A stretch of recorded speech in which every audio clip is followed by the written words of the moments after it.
Hello everyone, welcome to Nithulya's Academy. இந்த வீடியோவில் நம்ம பார்க்க போகிறது 10th Standard English Unit 6ல இருக்கக்கூடிய Prose, The Lost Lesson, written by Alphonse Daudet.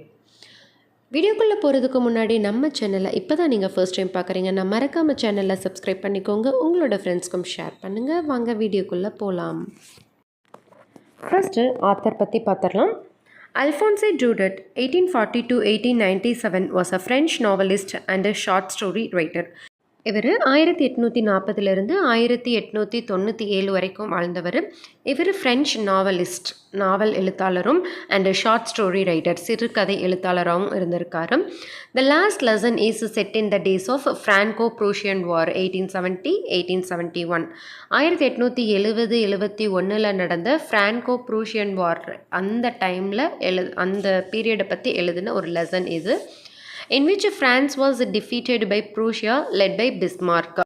அப்போது ஃப்ரான்ஸை பிஸ்மார்க் தான் ரூல் பண்ணிட்டு இருந்தார். இந்த வாரில் ப்ரூசியா ஃப்ரான்ஸை தோற்கடிச்சிருக்கு. ஃப்ரான்ஸ்க்கும் ப்ரூஷியாவுக்கும் நடந்த வார் பற்றின அந்த பீரியடில் எழுதுனது தான் இந்த lesson. Prussia then consisted of what now are the nations of Germany, Poland and parts of Austria. அப்போது ப்ரூஷியா அப்படிங்கிறது இப்போ இருக்கக்கூடிய ஜெர்மனி, போலாண்ட் அண்ட் ஆஸ்ட்ரியாவில் சில பகுதிகள் இதெல்லாம் தான் அப்போ ப்ரூஷியாவாக இருந்துச்சு. In this story the French districts of Alsace and Lorraine have passed into Prussian hands. So அதுக்கப்புறம் ஃப்ரெஞ்ச் டிஸ்ட்ரிக்ட்ஸான அல்சேஸ், லொரைன் இந்த ரெண்டுமே ப்ரூஷியனோட கைக்கு வந்துருச்சு. Then glossary. Chirping, making a sharp high pitched sound. அதாவது ஒரு சின்னதாக அந்த குருவி இலக்கத்துள்ள கீச்சுன்னு அந்த கீச்சிடல்னு சொல்லுவோம் இல்லையா, அதை தான் என்னென்னு சொல்கிறாங்கன்னா சிர்பிங்.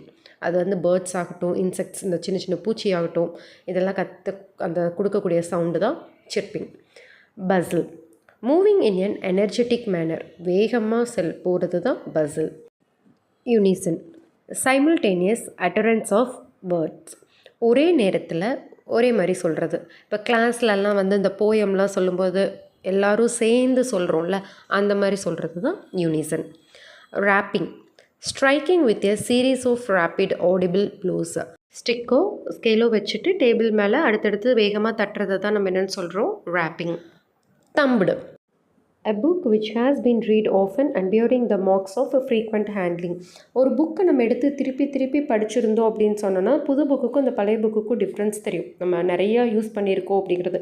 அந்த மாதிரி கொஞ்சம் பழசான புக்கை தான் தம்புடுன்னு சொல்கிறோம். Sir, a river in north eastern France and western Germany. North eastern ஃப்ரான்ஸ்லேயும் வெஸ்டர்ன் ஜெர்மனியும் ஓடக்கூடிய ஒரு ஆறு. கிராங்கி அப்படின்னா ஸ்ட்ரேஞ்ச். இது அடிக்கடி பப்ளிக்கில் ஆகட்டும், நம்மளுக்கு நார்மலாக வைக்கக்கூடிய யூனிட் டெஸ்ட் ரிவிஷன்லாம் அடிக்கடி கேட்கக்கூடிய ஒரு சினானிம். கிராங்கி, ஸ்ட்ரேஞ்ச், வித்தியாசமான அப்படின்னு அர்த்தம், அல்லது அறிமுகம் இல்லாத அப்படின்னு அர்த்தம். அடுத்து Angelus, a Roman Catholic devotion commemorating the incarnation of Jesus and including the Hail Mary said at morning, noon and sunset. காலையில், மதியம், சாயந்தரம் இந்த மாதிரி ஜீசஸ்க்கும் மேரி மாதாக்கும் பாடக்கூடிய ப்ரேயர் சாங், அதை தான் ஏஞ்சலஸ் அப்படின்ட்டு சொல்கிறோம். ஓகே, இப்போ நம்ம லெசனுக்குள்ளே போகலாம். This lesson is set in the days of France-Prussian war. நம்ம ஆல்ரெடி அபவுட் த ஆத்தரில் இதை பார்த்துட்டோம். ஃப்ரான்ஸ்க்கும் ப்ரூஷியாவுக்கும் நடந்த வார், அந்த டைமில் நடந்த மாதிரியான ஸ்டோரி தான் இது. France was ruled by Bismarck. அப்போ ஃப்ரான்ஸை ரூல் பண்ணிகிட்டு இருந்தது பிஸ்மார்க் அப்படிங்கிறவங்க. Prussia then consisted of what now are the nations of Germany, Poland and parts of Austria. அப்போ ப்ரூஷியா அப்படின்னு சொன்ன பிளேஸ் பார்த்திங்கன்னா இப்போ இருக்கக்கூடிய ஜெர்மனி, போலாந்து, அப்புறம் ஆஸ்திரியாவில் சில பகுதிகள் சேர்ந்ததை தான் அப்போ ப்ரூஷியாவாக இருந்துச்சு. The Prussians defeated the French and the districts of Alsace and Lorraine fell into the hands of Prussians. இந்த வாரில் ப்ரூஷியா ஃப்ரான்ஸை தோற்கடிச்சிருச்சு. ஃப்ரான்ஸில் இருந்த சில டிஸ்ட்ரிக்ட்ஸான அல்சேஸ், லொரைன் இதெல்லாம் ப்ரூஷியனோட கைக்கு வந்துருச்சு. The oppressors not only wanted the territory but dominated over the language and the culture of the Germans, thus to take away their identity. அந்த அப்ரெஷர்ஸ், அதாவது அந்த தோற்கடிச்சவங்க இருக்காங்களா, அந்த ப்ரூஷியன்ஸ் இருக்காங்கல்ல, இவங்க என்ன பண்ணுறாங்கன்னா அந்த டெரிட்டரி, அந்த நாட்டுடைய ஆட்சி மட்டும் தனக்கு வேணும் அப்படின்னு நினைக்காம dominated over the language and culture of the Germans. ஜெர்மனுடைய லாங்குவேஜ் அழிக்கணும், அவங்களோட கல்ச்சரையே மாற்றணும், இவங்களுடைய கல்ச்சரை கொண்டுட்டு வரணும் அப்படின்னு நினைக்கிறாங்க. Thus to take away their identity. So இந்த லாங்குவேஜையும் அவங்களோட கல்ச்சரையும் மாற்றினா தான் அந்த ஜெர்மனோட ஐடென்டிட்டியே, அவங்களோட அடையாளத்தையே மாற்ற முடியும் அப்படின்னு அவங்க நினைக்கிறாங்க. Read the lesson to find out what impact this had on life at school. So இந்த லெசன் மூலமாக இந்த ஸ்கூல் லைஃப்பில் இது எந்த மாதிரியான ஒரு இம்பேக்டை கொடுக்குது அப்படிங்கிறத தான் நம்ம பார்க்க போகிறோம். ஸோ இந்த ஸ்டோரி ஃபுல்லாகவே ஒரு ஸ்கூல் பாய் வந்து நரேட் பண்ணுற மாதிரி, அவரே இந்த ஸ்டோரியை சொல்கிற மாதிரி தான் இருக்கும். I started for school very late that morning and was in great dread of a scolding, especially because M. Hamel had said that he would question us on participles and I did not know the first word about them. அன்றைக்கி காலையில் நான் ஸ்கூலுக்கு ரொம்ப லேட்டாக தான் கிளம்புனேன். And was in a great dread of a scolding. திட்டு வாங்கணும் அப்படிங்கிற பயம் எனக்கு அதிகமாக இருந்துச்சு. அந்த பயம் எதனாலனா, எம் ஹேமில் அவங்களோட டீச்சர் ஒருத்தங்க அடுத்த நாள் வந்து பார்ட்டிசிபிள்லேருந்து கொஷின் கேட்குறதா சொல்லியிருந்திருக்காங்க. ஸோ அந்த பார்ட்டிசிபிளில் ஃபஸ்ட் வேர்டு மீன்ஸ் எனக்கு ஒரு வேர்டு கூட அதை பற்றி தெரியாது அப்படிங்கிறத அவர் இங்கே சொல்கிறார். For a moment I thought of running away and spending the day out of doors. For a moment, ஒரு செகண்ட் அவர் என்ன நினைக்கிறாருனா, I thought of running away, எங்கேயாவது ஓடி போயிட்டு அந்த நாள் ஃபுல்லாக ஸ்கூலுக்கே போகாமல் வெளியிலேயே எங்கேயாவது ஸ்பெண்ட் பண்ணலாமா அப்படின்னு யோசிக்கிறார். It was a so warm, so bright. வெளியில் எப்படி இருக்குது அப்படின்னா நல்லா வெப்பமாக பிரைட்டாக, நல்லா பிரைட்டாக இருக்குது. The birds were chirping at the edge of the woods. Woods அப்படிங்கிறது காடு, மரங்கள் நிறைந்த காடு. அங்கே அந்த எட்ஜில் வந்து அந்த காடுகளில் என்ன கேட்குதுன்னா, பேர்ட்ஸ் சிர்பிங், பறவைகள் கத்தக்கூடிய அந்த சத்தம் வந்து கேட்குது. And in the open field back of the sawmill the Prussian soldiers were drilling. அடுத்து பார்த்திங்கன்னா ஒரு ஓப்பன் ஃபீல்டு, ஒரு கிரவுண்ட் மாதிரி இருக்குது. அங்கே ஒரு சா மில் இருக்குது. சா மில்னா அந்த மரம் இருக்கக்கூடிய மில். அதுக்கு பின்னாடி பார்த்திங்கன்னா ப்ரூஷியன் சோல்ஜர்ஸ் வந்து ப்ராக்டிஸ் பண்ணிகிட்ருக்காங்க, ட்ரில் எடுத்துகிட்ருக்காங்க, பயிற்சி எடுத்துகிட்ருக்காங்க. It was all much more tempting than the rule of participles, but I had the strength to resist and hurried off to school. இந்த பறவைகளோட சத்தம், அந்த ப்ரூஷியன் சோல்ஜர்ஸ் செஞ்சிட்ருக்கக்கூடிய இந்த எக்ஸசைஸ், இதெல்லாம் பார்க்கும்போது ஐயோ பார்ட்டிசிபிள்ஸ்க்கு இது எவ்வளவோ பரவாயில்லையே அப்படின்னு எனக்கு தோணுச்சு. பட் இருந்தாலும் இது எல்லாத்தையும் தாண்டி நான் எங்கே போயிட்டேன், ஸ்கூலுக்கு போகிறது ஸ்டார்ட் பண்ணிட்டேன். When I passed the town hall, there was a crowd in front of the bulletin board. இப்போ அப்படி ஸ்கூலுக்கு போயிட்டுருக்கும்போது அந்த பையன் வந்து டவுன் ஹாலை க்ராஸ் பண்ணுறான். அப்படி க்ராஸ் பண்ணும்போது அங்கே ஒரு புல்லட்டின் போர்டு இருக்குது, அதாவது ஒரு நியூஸ் போர்டு இருக்குது. அங்கே ஏதாவது முக்கியமான நியூஸ் அப்படின்னா அங்கே தான் வந்து பப்ளிஷ் பண்ணுவாங்க. ஸோ அந்த நியூஸ் போர்டுக்கு முன்னாடி ஒரு க்ரௌடு நின்றுட்டுருக்கிறத பார்க்குறாங்க. For the last 2 years all our bad news had come from there. The last battles, the draft, the orders of the commanding officers, and I thought to myself without stopping, what can be the matter now? இந்த கடந்த 2 வருஷமாக அவங்களுக்கு வரக்கூடிய எல்லா bad நியூஸுமே அந்த போர்டில் தான் அவங்க பார்க்குறாங்க. லாஸ்ட் பேட்டில், அதாவது போர், ஏதாவது வார் நடந்து அதில் தோற்று போயிட்டாங்கன்னா அந்த நியூஸு, த டிராஃப்ட், கட்டாயமாக வந்து இராணுவத்தில் சேரணும் அப்படின்னு சொல்லிட்டு ஆள் எடுப்பாங்க இல்லையா, ஸோ அந்த மாதிரியான விஷயம். அதே மாதிரி அவங்களோட ஆஃபீஸர்ஸ் வந்து ஏதாவது ஆணைகள் இட்டிருந்தாங்க, கமெண்ட் பண்ணியிருந்தாங்கன்னா அது. ஸோ இது எல்லாமே வந்து அதில் தான் வரும். இது எல்லாமே வந்து இவர் அங்கே நிற்கல, வித்தவுட் ஸ்டாப்பிங் அப்படியே போய்கிட்டே யோசிக்கிறாங்க. What can be the matter now, இப்படி எல்லா விஷயமும் வந்துட்டுருக்கு, இப்போ என்ன விஷயமா இருக்கும் அப்படின்னு நினச்சிட்டே அந்த பையன் நடந்து போயிட்டுருக்கான். Then as I hurried by as fast as I could go, the blacksmith watcher who was there with his apprentice reading the bulletin called after me, "Don't go so fast, pup. You will get your school in plenty of time." உடனே அப்படி போயிட்டுருக்கும்போது, வேகமாக போயிட்டுருக்கும்போது அங்கே ஒரு blacksmith இருக்கார், அது கொல்லன் அப்படின்னு சொல்லுவாங்க. ஸோ அவரோட அப்ரெண்டிஸ்னால் தெரியும் இல்லையா, சம்பளமே இல்லாமல் அங்கே வேலை கற்றுக்கக்கூடியவங்க, ஒரு அசிஸ்டண்ட் மாதிரி, ஆனால் அவங்களுக்கு சம்பளம் இருக்காது. ஸோ அவங்க கூட நின்று அங்கே புல்லட்டின் ரீட் பண்ணிகிட்டு இருக்கும்போது இந்த பையன் போயிட்டுருக்கான். அதை பார்த்துட்டு அவர் என்ன பண்ணுறாரு, கூப்பிடுறாரு, டோன்ட் கோ ஸோ ஃபாஸ்ட், தம்பி வேகமாக போகாத, எப்படி போனேன்னா நீ சீக்கிரமாக ஸ்கூலுக்கு போயிடுவ அப்படின்னு சொல்லிட்டு. ஆக்சுவலாக அவர் கிண்டல் பண்ணுறாரு, ஏன்னா ஆல்ரெடி இவர் லேட்டாக போயிட்டுருக்கிறார் இல்லையா, அதனால் கிண்டல் பண்ணுறாரு. I thought he was making fun of me and reached M. Hamel's little garden all out of breath. So அந்த பையனுக்கே தெரியுது அவர் வந்து நம்மளை கிண்டல் தான் பண்ணுறாங்க அப்படின்னு சொல்லிட்டு. ஆனால் அதை நினச்சிட்டே இவர் வந்து வேகமாக ஹேமலுடைய தோட்டத்துக்கு போயிடுறாரு. போகும்போது நல்லா மூச்சு இறைக்குது, மூச்சு வாங்க வேகமாக அவர் போயிருக்காரு. Usually, when school began, there was a great bustle which could be heard out in the street. The opening and closing of desks, lessons repeated in unison, very loud, with our hands over our ears to understand better, and the teacher's great ruler rapping on the table.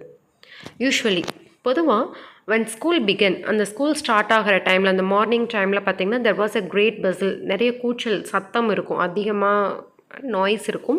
Which could be heard out in the street. அந்த sound வெளியில் தெருவில் நடந்து போனால் கூட ஸ்கூலுக்குள்ளேருந்து வர sound வந்து கேட்கும். The opening and closing of desks, அங்கே இருக்கக்கூடிய ட்ராஸ்லாம் ஓப்பன் பண்ணி க்ளோஸ் பண்ணக்கூடிய சவுண்ட்ஸ் கேட்கும். Lessons repeated in unisons, students எல்லாம் வந்து ஒரே மாதிரி எந்திரிச்சு சத்தமாக சொல்லக்கூடிய அந்த லெசன் சவுண்ட் கேட்கும். யூனிசன்னா பார்த்தோம்லே எல்லோரும் சேர்ந்து சொல்கிறதும். வெரி லவுட், நல்லா சவுண்டாக கேட்கும். With our hands over our ears to understand better, அந்த சத்தம் வந்து கிளியராக கேட்காது, ரொம்ப சவுண்டாக இருக்கும்னு சொல்லிட்டு இந்த காதை அடைச்சிக்கிட்டே சொல்லுவாங்க. ஸோ அந்த மாதிரி காதை அடைச்சிக்கிட்டே கேட்கணும், ஃபுல்லாக என்ன நடக்குதுன்னு கேட்கணுன்னா. அந்த teachers great ruler rapping on the table, அதை வந்து மெல்லமாக சொல்லுங்கன்னு அந்த டீச்சர் வந்து ஒரு ரூலர் அப்படிங்கிறது ஸ்கேல் ஸ்டிக் அது மாதிரி வச்சுக்கலாம். ஸோ அதை வச்சு அந்த டேபிளில் ரேப்பிங் தட்டிகிட்டே இருப்பாங்க. ஸோ இந்த சவுண்ட் எல்லாம் கேட்கும். But now it was all so still. ஆனால் இப்போது இது எதுவுமே இல்லை, எல்லாம் அமைதியாக இருக்குது. I had counted on the commotion to get to my desk without being seen, but of course that day everything had to be as quiet as Sunday morning. நானும் வந்து இந்த மாதிரி கமோஷன் அப்படின்னா இந்த கூச்சல் குழப்பம், இந்த சவுண்டெல்லாம் கேட்கும், நம்ம யாருக்குமே தெரியாமல், நம்மளை யாருமே பார்க்காம நம்ம அழுங்காமல் உள்ளே போய் உட்காந்துக்கலாம் அப்படின்னு நான் நினச்சேன். ஆனால் அந்த அன்னைக்கு டிஃப்ரெண்ட்டாக எப்பயுமே இல்லாமல் சண்டே எப்படி ஸ்கூல் அமைதியாக இருக்குமோ அந்த மாதிரி இருந்துச்சு. Through the window, I saw my classmates already in their places and Hamel walking up and down with his terrible iron ruler under his arm. ஜன்னல் வழியை நான் பார்க்கும்போது என்னோடய கிளாஸ்மேட்ஸ் எல்லாமே ஏற்கனவே அவங்கவுங்களோட பிளேஸில் உட்காந்துருக்காங்க.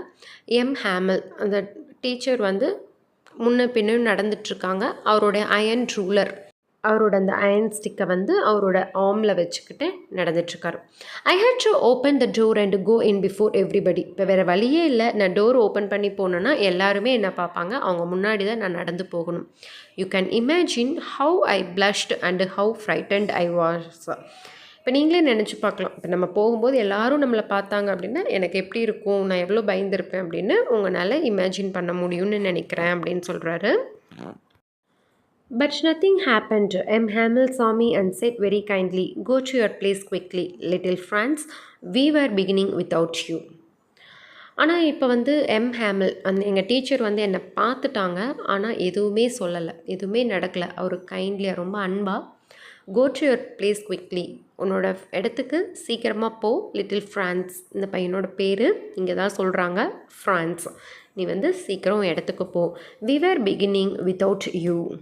நீ இல்லாமையே நம்ம கிளாஸஸ் ஸ்டார்ட் பண்ணிட்டோம் அப்படின்ட்டு சொல்கிறாரு. I jumped over the bench and sat down at my desk. என்னோடய பெஞ்சில் போய் தாண்டி என்னோடய டெஸ்கில் போய் நான் உட்காந்துட்டேன். Not till then, when I had got a little over my fright, did I see that our teacher had on his beautiful green coat, his frilled shirt, and the little black silk cap, all embroidered, that he never wore except on inspection and prize days. அப்படி இடத்துல போய் உட்கார்ந்ததுக்கு அப்புறம் தான் நான் வந்து எங்களோட டீச்சரை கவனித்தேன். அவர் ஒரு பியூட்டிஃபுல்லான க்ரீன் கோட் போட்டிருந்தார். அதில் ஷர்ட் வந்து ஃப்ரில்டு, ஒரு மாதிரி சுருக்கம் வச்ச மாதிரி தைச்சிருப்பாங்களே, ஸோ அந்த மாதிரி ஃப்ரில்டு ஷர்ட் போட்டிருந்தாரு. லிட்டில் பிளாக் சில்க் கேப், ஒரு பட்டு மாதிரியான ஒரு கேப் போட்டிருக்காரு. அது எல்லாமே வந்து எப்படி இருக்குன்னா எம்ப்ராய்டரி டிசைன் பண்ணினதாக இருக்குது. இதெல்லாம் அவர் எப்போ போடுவார் அப்படின்னா ஸ்கூலில் இன்ஸ்பெக்ஷன் ஆய்வு நடக்கும் இல்லையா, ஸோ அந்த மாதிரியான டேஸ்லையும் ப்ரைஸ் டிஸ்ட்ரிபியூஷன் டேஸில் மட்டும்தான் அவர் வந்து அப்படி போட்டுட்டு வருவார். Besides, the whole school seemed so strange and solemn. அது மட்டும் இல்லாமல் அந்த ஹோல் ஸ்கூலே ரொம்ப வித்தியாசமாகவும் கம்பீரமாகவும் தெரிஞ்சுது. But the thing that surprised me most was to see on the back benches that were always empty, the village people sitting quietly like ourselves. Old Hauser with his three-cornered hat, the former mayor, the former postmaster, and several other besides. அது மட்டும் இல்லாமல் இன்னொரு விஷயம் என்ன surprise பண்ணுச்சு, ஆச்சரியப்படுத்தினது என்ன அப்படின்னு சொன்னால், எப்போவுமே எங்களோட பேக் பெஞ்ச் வந்து எம்டியாக தான் இருக்கும். இப்போ அந்த எம்டி பெஞ்சஸில் வில்லேஜ் பீப்புள் வந்து உட்காந்துருந்தாங்க, கிராமத்து மக்கள் வந்து உட்காந்துருந்தாங்க.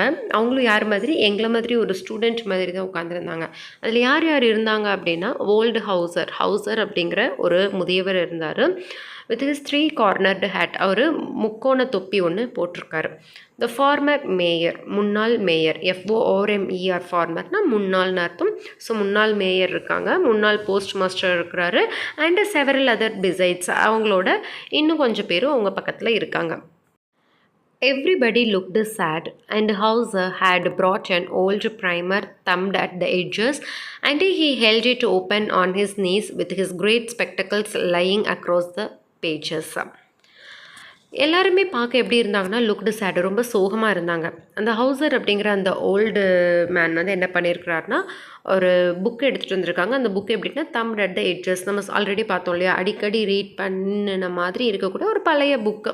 அந்த புக்கை எடுத்து அவருடைய கால் மேலே, முட்டி மேலே வச்சு என்ன பண்ணியிருக்காரு, அவருடைய பெரிய கண்ணாடியை போட்டுட்டு அந்த புத்தகங்களில் இருக்கிற பேஜஸை வந்து ரீட் பண்ணிட்டு உட்காந்துருக்காரு. While I was wondering about it all, Hamel mounted his chair and in the same grave and gentle tone which he had used to me said, "My children, this is the last lesson I shall give you." இது எல்லாத்தையும் பார்த்து நான் ஆச்சரியப்பட்டுட்டு இருக்கும்போது Hamel வந்து அவரோட சேரில் போய் உட்கார்றாரு. உட்காந்துட்டு நான் உள்ளே வரும்போது எந்த ஒரு வருத்தமான குரலில் அவர் என்கிட்ட பேசினாரோ அதே குரலில் திருப்பி சொல்கிறாரு, "மை சில்ட்ரன், குழந்தைங்களே, this is the last lesson I shall give you." உங்களுக்கு நடத்த போகிற லாஸ்ட் லெசன் இதுதான்.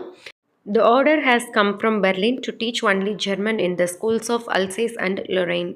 இந்த ஃப்ரான்ஸில் இருக்கிற 2 டிஸ்ட்ரிக்டை வந்து ப்ரூசியா கைப்பற்றுச்சுன்னு பார்த்தோம்ல, அல்சேஸ், லொரைன். ஸோ இங்கே வந்து இனிமேல் வந்து ஸ்கூல்ஸில் ஜெர்மன் தான் டீச் பண்ணணும் அப்படின்ட்டு பெர்லின்லேருந்து ஆர்டர் வந்திருக்கு அப்படின்னு சொல்கிறாரு.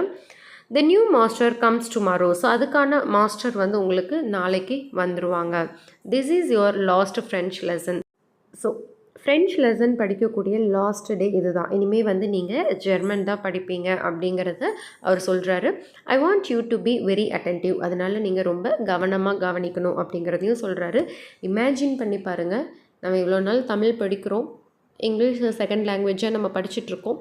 இருந்தாலும் கூட இனிமேல் நம்ம தமிழே படிக்கக்கூடாது, வேறு ஒரு மொழி கொண்டு வந்து இதுதான் நம்ம படிக்கணும் அப்படின்னு சொன்னால் நம்மளுக்கு எப்படி இருக்கும் இல்லையா?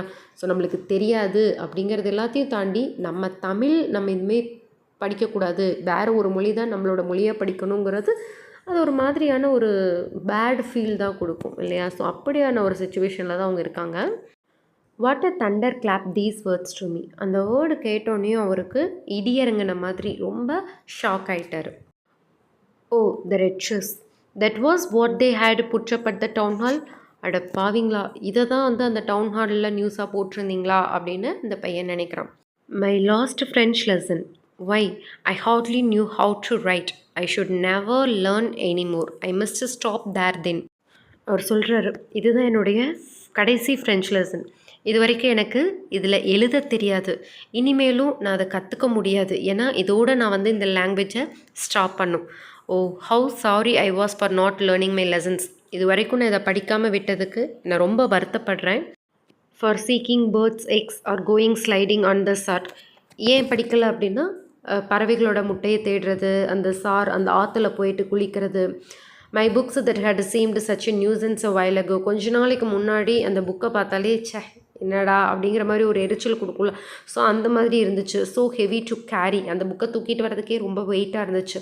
மை கிராமர், என்னோட அந்த கிராமர் நினச்சோம்னா அதுவும் அவருக்கு ரொம்ப கஷ்டமாக இருந்துச்சு. My history of the saints were old friends now that I couldn't give up. History of saints அப்படின்னா செயின்ட்ஸ்னால் தெரியல, இந்த முனிவர்கள், துறவிகள், ஸோ இந்த மாதிரி இருக்கிறவங்களுடைய அந்த ஹிஸ்ட்ரி எல்லாம் படித்து இப்போல்லாம் அதை வந்து என்னால் விட முடியாது, ஏன்னா அவங்களாம் என்னோட ஓல்டு ஃப்ரெண்ட்ஸ் மாதிரி அப்படின்னு சொல்லிட்டு ரொம்ப ஃபீல் பண்ணுறாரு. And Hamel too, the idea that he was going away, that I should never see him again, made me forget all about his ruler and how cranky he was. அது மட்டும் இல்லாமல் Hamel அவரோட teacher, அவரும் இனிமேல் போக போகிறாரு, இனிமேல் நம்ம திருப்பி அவரை பார்க்க போகிறதே கிடையாது அப்படின்னு நினைக்கும் போது அவர் ரொம்ப ரூலராக, அதாவது ரொம்ப ஸ்ட்ரிக்டாக இருந்தவர். ஸோ அது எல்லாமே எனக்கு மறந்து போச்சு. How cranky he was. அவர் பார்க்கவே ஒரு மாதிரி வித்தியாசமாக நடந்துக்குவார். அது எதுவுமே எனக்கு தெரியல. அவர் போகிறாரு அப்படிங்கிற வருத்தம் மட்டும்தான் எனக்கு இருந்துச்சு அப்படின்னு சொல்கிறாரு. Poor man. It was in honor of this lost lesson that he had put on his fine Sunday clothes, and now I understood why the old men of the village were sitting there in the back of the room. Poor man அப்படின்னு சொல்கிறது இங்கே ஏழைன்னு அர்த்தம் இல்லை. ஐயோ பாவமே அப்படின்னு நம்ம சொல்கிறோம்ல, பாவம். இந்த லாஸ்ட் லெசன் அவர் எடுக்க போகிறது இல்லையா, ஸோ இதுக்கு மரியாதை செலுத்துகிற வகையில் தான் வந்து அவர் அந்த ட்ரெஸ்லாம் போட்டுட்டு வந்திருக்காரு அப்படிங்கிறது இப்போ தான் இந்த பையனுக்கு புரியுது. இதனால தான் அந்த வில்லேஜ் பீப்புளெலாம் வந்து அங்கே உட்காந்துருக்காங்க கிளாஸ் ரூமில், அவங்களுடைய படிப்புக்கு, அவங்களுடைய பள்ளிக்கு, அவங்களுடைய லாங்குவேஜ்க்கு மரியாதை செலுத்துறதுக்கு தான் அப்படிங்கிறதையும் அவன் தெரிஞ்சுக்கிறான். It was because they were sorry too that they had not gone to school more. அவங்களும் இனிமேல் வந்து ஸ்கூலுக்கே போக முடியாது, இதுக்கு முன்னாடியும் அவங்க போகலையே அப்படிங்கிற அந்த வருத்தத்தை தெரிவிக்கிறதுக்கு தான் அவங்க அங்கே வந்து இருக்காங்க. It was their way of thanking our master for his 40 years of faithful service and of showing the respect for the country that was theirs no more. அது மட்டும் இல்லாமல் 40 வருஷமாக அங்கே ஒர்க் பண்ண அவங்களோட அந்த மாஸ்டருக்கு அவங்க நன்றி செலுத்துகிற வகையிலையும், இனிமே வந்து அவங்களோட கண்ட்ரியில் அவங்களுடைய லெசன்ஸ் இனிமேல் படிக்கவே முடியாது அப்படிங்கிற அந்த அவங்கள படிக்க முடியாது. ஸோ அந்த அவங்களுடைய மொழிக்கு அவங்க நன்றி சொல்கிற வகையிலையும் தான் அந்த அன்றைக்கி அவங்க ஸ்கூலுக்கு வந்திருக்காங்க. While I was thinking of all this, I heard my name called. இதெல்லாம் நான் யோசிச்சுட்டு இருக்கும்போது திடீர்னு என்னோட பேரை கூப்பிடுற சவுண்ட் எனக்கு கேட்குது. It was my turn to recite. ஏன்னா அவர் பார்ட்டிசிபிள் கேட்பன்னு சொல்லியிருக்கிறார் இல்லையா, இது அவரோட டர்ன். இப்போ அவர் சொல்ல வேண்டிய டைம். ரிசைட் ஒப்பிக்கிறது. What would I not have given to be able to say that dreadful rule for the participle all through, very loud and clear and without one mistake. பார்ட்டிசிபிள்ஸோட ரூல் வந்து மிஸ்டேக்கே இல்லாமல் என்னால் சத்தமாக சொல்ல முடியுமா அப்படின்னு அவர் நினச்சிட்ருக்கிறாரு. But I got mixed up on the first words and stood there. ஆனால் முதல் வார்த்தையை ஆரம்பிக்கும் போதே அவருக்கு என்ன ஆயிடுச்சு, ஏதோ உளர ஆரம்பிச்சிட்டாரு. ஓகேவா, ஸோ அப்படியே நிற்கிறாரு. Holding on to my desk, my heart beating. அவரோட டெஸ்க் அப்படியே பிடிச்சிக்கிட்டே நிற்கிறாரு. அவருடைய இதயம் படப்படன்னு துடிக்குது. And not daring to look up. சாரை நிமிர்ந்து பார்க்கறதுக்கு அவருக்கு பயம். I heard Hamel say to me, I won't scold you little Franz, you must feel bad enough. உடனே வந்து அவருக்கு Hamel அவங்க டீச்சருடைய வாய்ஸ் கேட்குது. I won't scold you little Franz, நான் உன்னை வந்து திட்ட போகிறது கிடையாது. You must feel bad enough. இது தெரியாமல் நீ இருக்கீன்னா இது எவ்வளோ மோசம் அப்படிங்கிறத உனக்கே தெரியணும் அப்படின்னு சொல்கிறாரு. See how it is. Every day we have said to ourselves, I have plenty of time.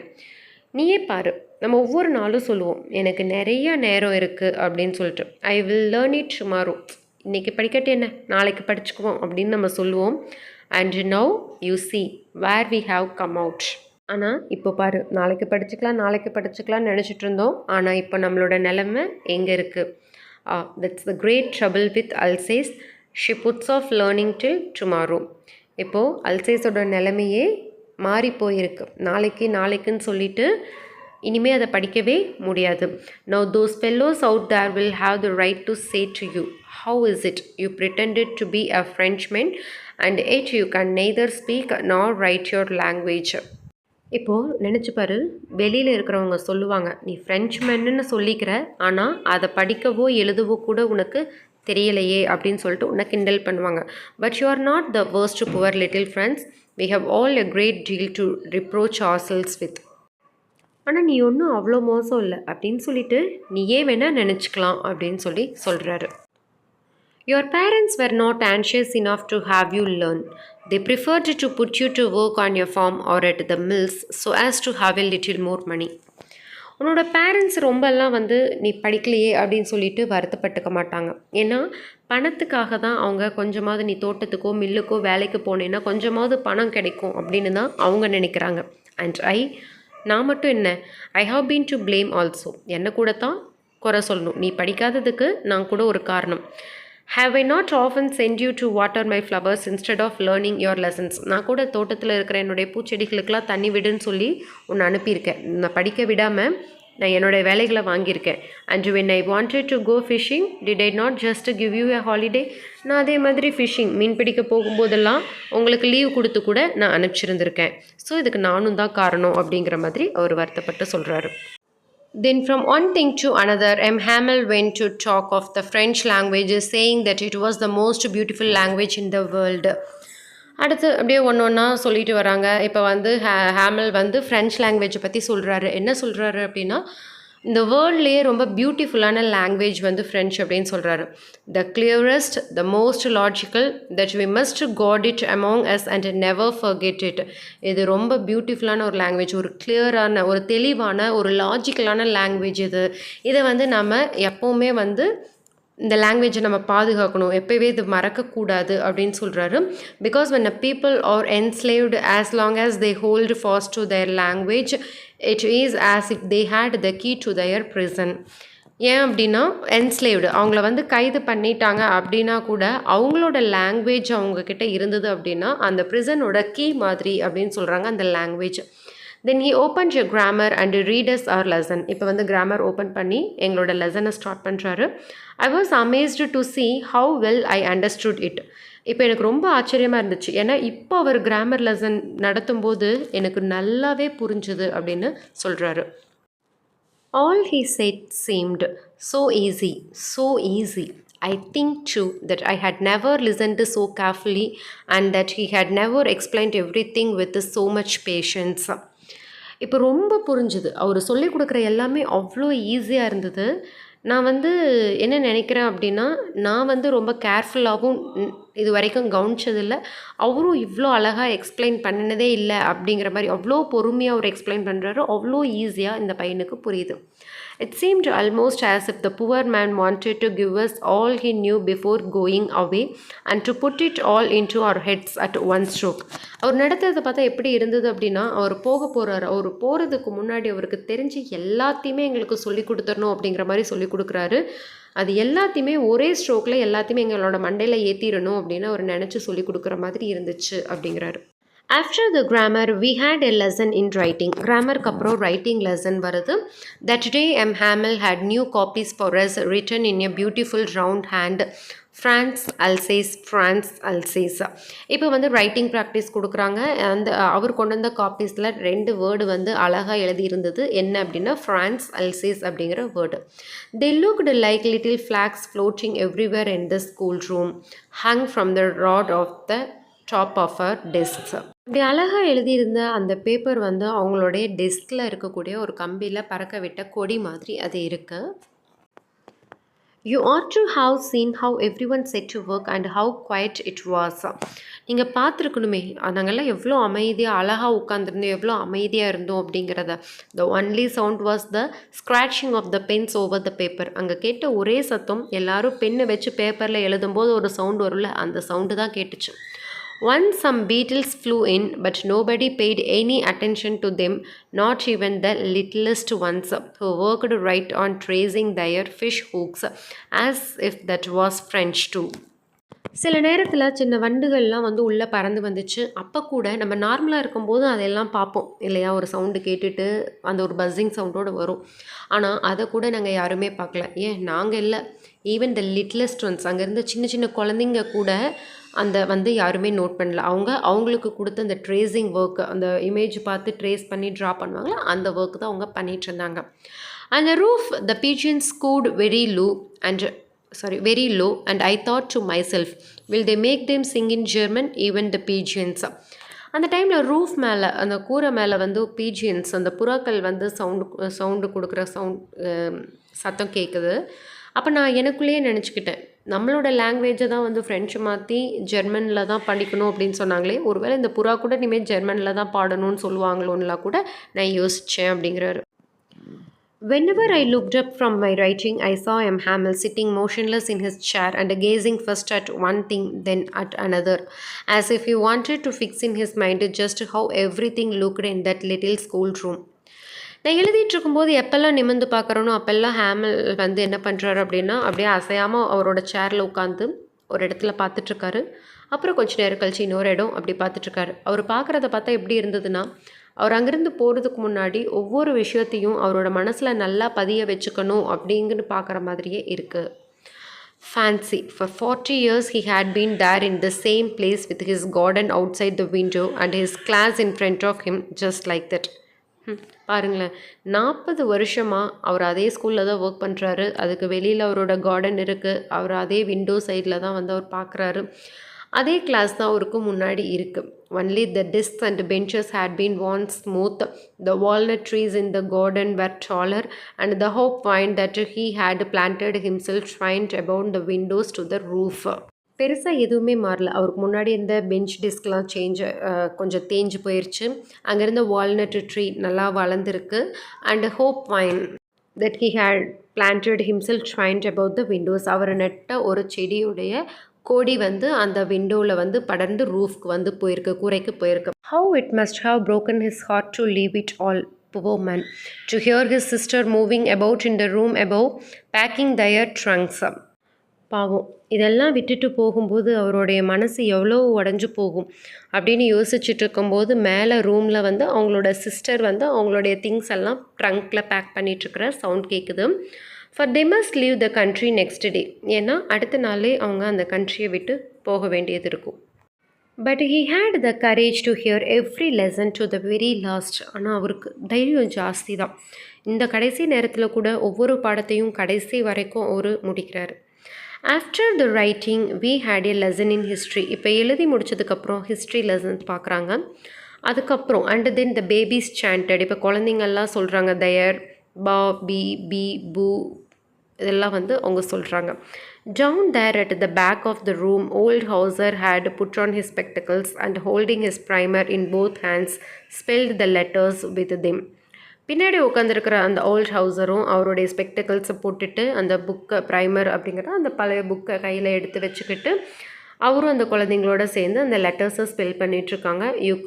You could see that he too was crying. His voice trembled with emotion, and it was so funny to hear him that we all wanted to laugh and cry. நீங்கள் பார்த்தீங்கன்னா அந்த volt ஹவுஸர் read பண்ணும்போது அழுதுகிட்டே read பண்ணுறாரு. ஏன்னா இனிமேல் அந்த language அவர் நல்லா படிக்க முடியாது இல்லையா. ஸோ அப்படி அழுதுகிட்டே ரீட் பண்ணும்போது அவரோட வாய்ஸ் வந்து அப்படியே எமோஷனாக அப்படியே ஒரு மாதிரி நடுக்கமாக இருக்குது. It was so funny to hear him. அதை கேட்கும்போதே ரொம்ப காமெடியாக இருந்தது. எங்களுக்கு சிரிக்கவும் தோணுச்சு, வாண்டட் டு லாஃப், சிரிக்கவும் தோணுச்சு, அண்ட் க்ரை, கூடவே அழுகவும் தோணுச்சு. How well I remember it, that last lesson. இன்னமும் நான் எவ்வளோ நல்லா ஞாபகம் வச்சுருக்கேன் அந்த லாஸ்ட் லெசனை. All at once the church clock struck 12. இதெல்லாம் நடந்துகிட்ருக்கும்போது இப்போ சர்ச்சில் 12 o'clock பெல் அடிக்குது. தென் த ஏஞ்சலஸ், அதுக்கப்புறம் அந்த சர்ச்சில் பாடக்கூடிய அந்த ப்ரேயர் சாங் சவுண்ட் கேட்குது. At the same moment the trumpets of the Prussians returning from drill sounded under our windows. Hamel stood up very pale in his chair. I never saw him look so tall. அதே டைமில் அந்த ப்ரூஷியனுடைய அந்த trumpet முரசு, அந்த போர் முரசு இருக்கும் இல்லையா, அது முழங்குது. அவங்க வந்து ட்ரில்லேருந்து திரும்பி வராங்க. இந்த சவுண்டெல்லாம் எங்கே கேட்குது அப்படின்னா அவங்க ஸ்கூலுக்கு அந்த விண்டோ கிட்ட கீழே வந்து கேட்குது. இப்போ ஹேமல் வந்து எழுந்து நிற்கிறாரு. அவர் முகமெல்லாம் அப்படியே விளறி போயிருக்கு. இது வரைக்கும் அவர் அவ்வளோ உயரமாக நான் பார்த்ததே இல்லை. அவர் நிற்கும் போதே அவ்வளோ கம்பீரமாக அவ்வளோ உயரமாக அவர் தெரிகிறாரு. My friends said he. அவர் என்னுடைய தோழர்களே அப்படின்னு அவர் ஸ்டார்ட் பண்ணுறாரு. ஐன்னு அவர் ஏதோ சொல்ல வராரு. But something choked him. ஆனால் அவர் பேச விடாமல் அவரோட வார்த்தைகள் அவரோட தொண்டையிலேயே சிக்கிக்குது. He could not go on. அதுக்கு மேலே அவரால் பேச முடியல. Then he turned to the blackboard to a piece of chalk and bearing on with all his might, he wrote as large as he could, Vive la France. அதுக்கப்புறம் அவர் வந்து black போர்டுக்கிட்ட turn பண்ணி ஒரு chalk piece எடுத்துகிட்டு அவரால் எவ்வளோ பெருசாக எழுத முடியுமோ அவ்வளோ பெருசாக வந்து விவ் லா ஃப்ரான்ஸ் அப்படிங்கிற வேர்ட்ஸை எழுதுறாரு. விவ் லா France, it is an expression used in French to show patriotism. ஃப்ரெண்ட்ஸில் அவங்களுடைய தேசப்பற்ற காமிக்கிறதுக்காக யூஸ் பண்ணக்கூடிய வார்த்தை. It is difficult to translate the term literally into English. அது அப்படியே இங்கிலீஷில் டிரான்ஸ்லேட் பண்ணுறது அப்படிங்கிறது கஷ்டமான விஷயம் தான். பட் ஜென்ரலாக இதோட meaning, but it generally means long live France. France நீண்ட நாள் வாழ்க அப்படிங்கிற மாதிரியான ஒரு டேர்மை சொல்கிற மாதிரி இருக்குது. பட் டைரெக்டாக இதுதான் இதோட எக்ஸாக்ட் மீனிங்னு சொல்ல முடியாது அப்படிங்கிறாங்க. ஸோ அந்த விவ்ல ஃப்ரான்ஸ் அப்படிங்கிறத எழுதுறாரு. தென் he stopped and leaned his head against the wall and without a word he made a gesture to us with his hand. School is dismissed, you may go. இப்போ ஒரு stop பண்ணுறாரு, நிறுத்திட்டு லீண்ட் his head against the வால், அப்படியே செவுத்தில் அவருடைய தலையை சாய்ச்சி நின்றுக்கிறாரு. Without எ word, வாயில் எதுவுமே சொல்லலை. He made a gesture to us, கைகளால் மட்டும் செய்கை பண்ணுறாரு. To us with his hand, கைகளால் கெஸ்டர் செய்கை பண்ணுறாரு. School is dismissed, you may go, school over, நீங்கள் வீட்டுக்கு போகலாம் அப்படிங்கிறத வார்த்தைகளால் சொல்லாமல் கைகளால் சொல்கிறாங்க அப்படின்னு சொல்லிட்டு இந்த லெசனை முடிச்சிருக்காங்க. ஸோ இதை நம்ம வெறும் கதையாக கேட்டோன்னா நம்மளுக்கு கதையாக தான் தெரியும். இந்த இடத்துல நம்மளோட சுச்சுவேஷன், நம்மளுக்கு இப்படி நடந்தால் எப்படி இருக்கும்னு யோசித்து பார்க்கும்போது மட்டும்தான் அதை நம்மளால் ஃபீல் பண்ண முடியும். ஸோ இதோட இந்த வீடியோ முடியுது. இந்த லெசன் கண்டிப்பாக உங்களுக்கு பிடிச்சிருக்கும். உங்களுக்குள்ளேயும் அந்த தேசப்பற்று, அந்த உணர்வு ஃபீல் பண்ணியிருப்பீங்கன்னு நான் நினைக்கிறேன். ஸோ தொடர்ந்து நான் போடுற வீடியோஸ் உங்களுக்கு வரணும்னா மறக்காமல் சேனலை சப்ஸ்கிரைப் பண்ணிக்கோங்க. உங்களோட ஃப்ரெண்ட்ஸ்க்கும் ஷேர் பண்ணுங்கள். Will meet you with the next video. Until then it's by from Kausalya. Thank you.